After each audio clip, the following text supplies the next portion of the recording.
Assalamualaikum warahmatullahi wabarakatuh, sahabat kalian yang berbahagia. Kembali kita akan ngobrol bareng tentang apa yang lagi rame. Agak santai saja temanya ini ya, dan kita bawakan dengan cara-cara yang santai, rileks, kayak kita ngobrol aja. Nah, teman-teman, dari kemarin sebenarnya itu udah rame, dan saya baru hari ini berkesempatan untuk melihat. Jadi ini ya. Ini saya lihat di Google gambar, ada gambar begini nih. Ya, kelihatan ya. Gambar yang sangat menarik ya. Jadi saya klik di Google itu ciri teroris. Ya, tidak hafal nama partai politik. Nah, munculnya gambar yang tadi. Di sini juga ada nama pengamatnya, lucu banget dah pokoknya. Tuding bahasa Arab ciri teroris, ciri-ciri radikal dan teroris. Pertama, tidak hafal nama partai. Wah, saya hafal masih. Ada PDI Perjuangan, Golkar, ya, PKS, kemudian ada Nasdem, ada P3, PKB, dan ada yang baru Partai Gelora, Partai Umat, ada Partai Masumi, Ribon kalau nggak salah juga begitu. Jadi nggak masuk lah ciri-cirinya. Itu satu. Tapi sebenarnya kalau dia ini betul-betul hadir ke ruang publik dengan satu pengamatan yang jeli, maka sebenarnya dia tidak perlu melakukan proses-proses pengidentifikasian bahwa teroris itu dekat dengan begini, cirinya begini. Kenapa? Karena secara fakta bangsa kita ini mengalami kondisi yang sangat buruk, terutama sisi moral. Jadi radikalisme, terorisme di Indonesia itu sudah harusnya berubah dari model bentuk ya destruktif ya pada sisi yang sifatnya fisik kepada sisi yang sifatnya kemanusiaan. Ya, koruptor itu ya bisa dikatakan teroris karena menyebabkan banyak kerusakan kemanusiaan. Ya, termasuk radikal itu koruptor itu radikal karena dia mengambil hak rakyat dan menyebabkan kesengsaraan yang luar biasa, apalagi di tengah pandemi begini. Nah, kemudian kalau kita cek lebih jauh, apa sebenarnya yang dibutuhkan rakyat hari ini? Disitulah orang-orang yang tidak peduli dan membiarkan rakyat di dalam kerusakan, kelaparan, ketidakmengertian dan ketidakjelasan sebagai terorisme yang sesungguhnya. Nah, ini tidak ada proses transformasi. Jadi kalau kata Quran itu, mereka itu berkata seperti mana bapak-bapak mereka, nenek moyang mereka berkata. Jadi terorisme ini asal usulnya tahun 2001, ada gedung besar ditabrak oleh pesawat, begitu caranya, kemudian muncul bom-bom. Jadi sampai sekarang terorisme itu terus. Jadi nggak up to date gitu, nggak ada proses penalaran di dalamnya.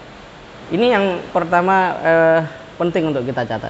Nah, yang kedua, sebenarnya ya kalau kita lihat masyarakat Indonesia ini tidak perlu hafal tentang nama partai. Yang mereka perlu kenal adalah, bahkan hafal adalah perilaku partai politik. Ya, itu yang penting sekali itu. Ya, di dalam buku berjudul Menuju Reformasi Partai Politik apa itu?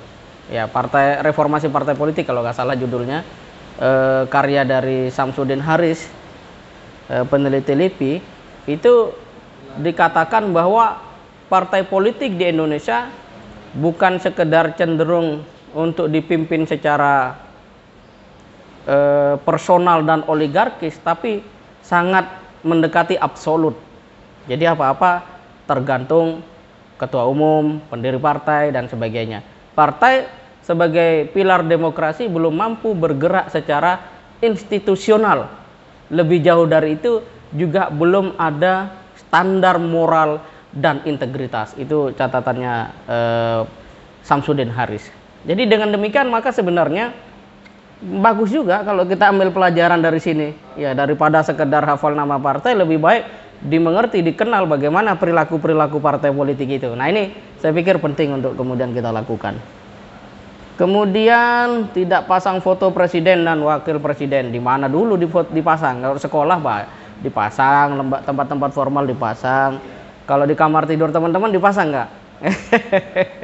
Ya pastilah ada tempatnya tentunya ya yang dimaksud.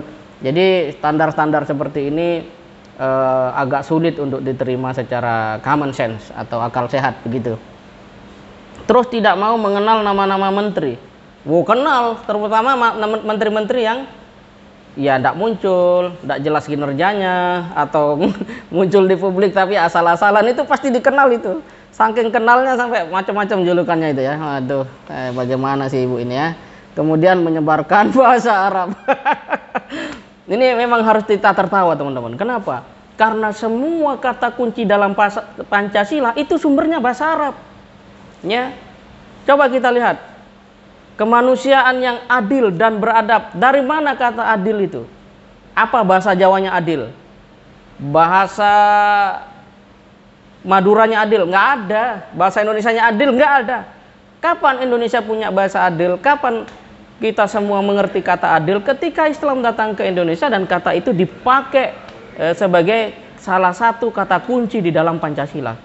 Loh, ini nggak paham sejarah berarti, nggak komprehensif pengetahuannya begitu. Kemudian adil beradab, persatuan Indonesia, kerakyatan. Rakyat itu bahasa Arab dari kata ro'iyah, pemimpin ya. Kerakyatan yang dipimpin oleh hikmah, hikmah bahasa Arab, hikmat. Ya, kebijaksanaan dalam permusawaratan, musyawarah bahasa Arab, perwakilan bahasa Arab. Ya, kemudian keadilan sudah jelas itu bahasa Arab semua. Wih, kata orang Sunda kumaha eta. Ini pertanyaan penting teman-teman, dan saya pikir ya ini selingan hidup saja lah ya, tidak usah terlalu serius sama analisis seperti ini. Walaupun kita tetap punya kepentingan dan keharusan untuk menjadikan fenomena apapun yang ada mengajak setiap diri kita pada pemahaman yang benar dan lurus seperti itu. Kalau bahasa Arab dikatakan teroris, waduh, gak ada Pancasila dong. Atau kalau mau bikin lagi tuh Pancasila, diubah dong Pancasilanya, waduh sudah semakin ahistoris, ruwet. Nah, kalau kata orang Jawa yang rame dulu, angel lagi, nah gitu ya.